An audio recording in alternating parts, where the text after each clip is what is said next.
करंजीची पारी बनवण्यासाठी इथे मी 2 कप एवढा मैदा घेतलेला आहे। त्यामध्ये 2 टेबलस्पून तेल गरम करून मोहन घातलेलं आहे। मोहन अगदी पिठाला व्यवस्थित चोळून घ्यायचं।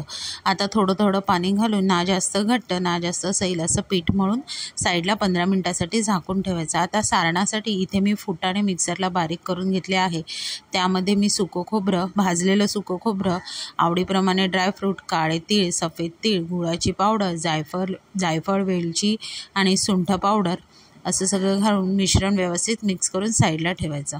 आता इथे मळलेल्या पिठाचे समान आकाराचे छोटे छोटे गोळे करून घ्यायचे आणि गोळे सुकू नये म्हणून ओल्या कपड्याखाली झाकून ठेवायचे।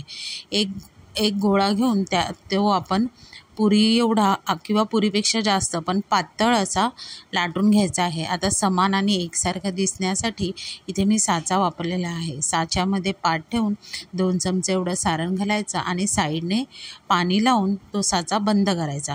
साचा अगदी घट्ट बंद करायचा जेणेकरून आपली करंजी फुटणार नाही।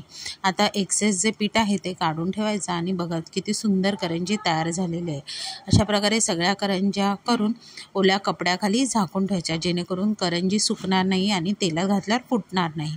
आता मीडियम टू लो गॅसवर सगळ्या करंज्या आलटून पालटून छान सोनेरी रंगावर तळून घ्यायच्या आणि बघा कशा खुसखुशीत करंज्या आपल्या तयार झाल्या आहे। रेसिपी आवडली तर चॅनलला नक्की सबस्क्राईब करा।